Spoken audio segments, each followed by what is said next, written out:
Okay. Hey guys, it's me, Gigi, back para maganda for you guys, and welcome back to my channel. So today, may nais po akong pag-usapan sa inyo na sobrang seryoso. Nais ko pong ipaliwanag. Isang milagrong hindi nyo aakalaing posible pala. Ngunit, nandito ako para ipaliwanag sa inyo. Posible pala maging ganito kaganda. Yeah. I'm here to talk about my transformation story from my 21 years of existence at kung paano ba talaga naging ganito akong tao. So watch me go from this to this. Oh. So if you guys are interested to watch that, keep on watching. So, it all started when I was born. Somebody! Oh! He needs some milk. When I was younger, I was growing up in the province of Bulacan, I always knew that there was something different with me. When I used to go out with my cousins, ang mga kasama ko ay mga bilat at hindi mga lalaki. So yung mga lalaki kong mga pinsan nandun sa labasan, naglalaro ng holen at ng text. At ako naman, Nalalaro si Barbie. At minamahal si Ken. kanyang bahay-bahayan with my cousins. And alam kong bakit ganun? Bakit ganun yung pakiramdam ko? Because bakit yung mga lalaki magkakasama, ngunit yung mga babae kasama ko? So, ang pakiramdam ko, okay. Bakla ata ako. Para lang magkaroon kayo ng glimpse kung ano ba talaga itsura ko nung panahong ito, here's a picture. Fast forward to grade school era. Ito na itsura ko noon.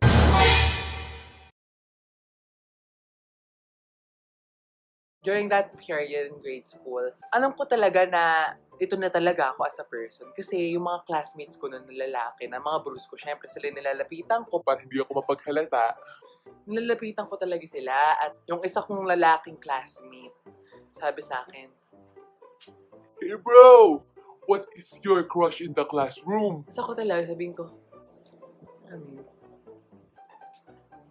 Wala akong crush eh. Hindi ko kasi sila type. sabihin ng classmate ko, Yo, it doesn't matter because okay lang yan. We have crushes even though we're just 11 years old, yo. little does he know na siya talaga ang aking crush. Like, ganun talaga katindi yung aking pagkatao. Like, ayaw na ayaw kong aminin na may crush ako sa babae kasi Hindi ako sa kanila. nung high school, ayan, oh my God, napunta ako sa Ateneo High School. And you know, y'all know in Ateneo High School, a lot of bad things happen there. A lot of mysteries. A lot of tragedies. Eh, ito, all boys na to. So, wala na talaga magawa, guys. Kailangan ko talaga makapagbarkada sa mga lalaki. Yeah, Nalala ko noon, ay topic of conversation sana ako sa isa kong friend. Ipapakita ko sana yung picture ng isa kong classmate kasama ang mga burlesque dancers. Nung pinakita ko sa classmate ko, expected reaction ko ay, Ew! Yucky! Cooties! Like, hindi ko siya type. pero grabe ang reaction niyo sa akin. Yo, Gigi, sobrang hot. Ang sarap, parang... And that's where I knew. I entered hell. Kasi ibang-iba pala talaga yung kultura nila noon sa Ateneo High School. Lalo na punong-puno ng testosterone. Sobrang sama talaga ng turing ng mga tao sa akin noon. Kasi unang-una, mataba ako. Pangalawa, maitim ako. At pangatlo, klosetang baklita ako. Top 3, bingong-bingo ko, te. Naku, sana magbago na talaga yung ganyang pag-iisip na yan. Leche.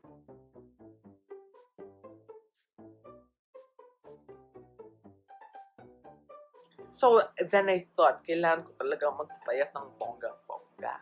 So, I went from this to this. Grabe, imagine the disparity of that weight loss. Guys, I lost 100 pounds in a span of a year. Para lang hindi na ako i-bully. Pakinggan nyo yun, guys. Hindi tama yon. And what I did was, I did two kinds of cardio. Treadmill and Just Dance/Dance Central on the Xbox. Alam mo yung sasayaw-sayaw ka. Parang dance rebel. Gumagano'n tayo. Yan. I'm a little butterfly. Siyempre, strict diet na 1,000 calories per day. And i-add na rin natin ang stress ng high school. Now, I was ready to enter college. I felt like I wasn't being really true to myself during this period kasi feel ko may pagkukulang pa rin talaga. Then, that's when I realized I'm not just a homosexual cisgender guy, kundi baka isa akong tranenang babae. Because of the widespread visibility na nakita ko ang dami ng mga trans sa mundo, that they actually exist, and that they're actually real, dun ko talaga napagtanto na, oh my gosh, baka transgender din talaga ako. So, nagdasal-dasal ako, punta ako ng church every day, and ask God, God, am I really a woman?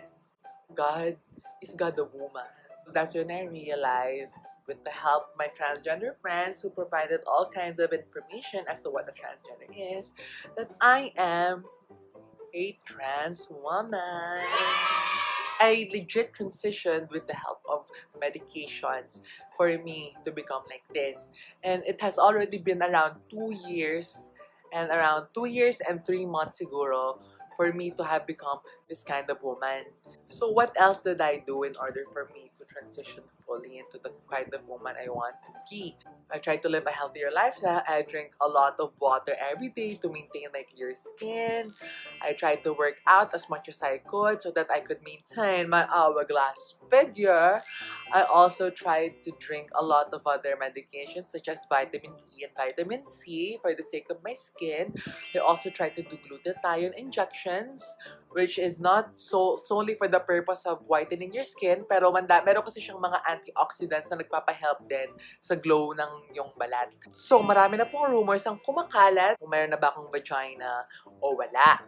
So, it's time for me to address the rumors. So, have I had sexual reassignment surgery or gender reaffirmation surgery? The answer is... Wala kayong pake! Kung sa tingin nyo may pepe ako, good. Sige, ipaglaban nyo yan. Ikalat nyo pa. Kung sa tingin nyo wala, good. Ipaglaban nyo pa. Basta ako, ang makakita lang kung sino ang nasa kailaliman nito, ay ang aking boyfriend. At sa aming dalawa na lang yon. So now, I'm gonna be putting a transition timeline of my transition from when I started up to now. So please stay tuned and see all the photos right now.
I'm just really grateful as to where I've already reached into this part of my life. Kasi hindi ko talaga akalain maging ganito akong klaseng tao, guys. As na nakakaloka na ito yung narating ko sa mundo. I hope that this transition timeline will, I don't know, inspire you to transition or to give you a lot more knowledge as to how this kind of body turned out to be a possibility and that miracles do happen.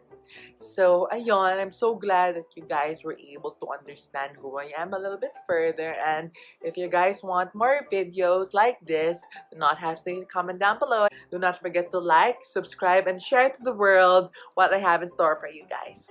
This has been Gigi here para maganda for you guys once again. I've had a really great time with you guys, and I will see you on my next video.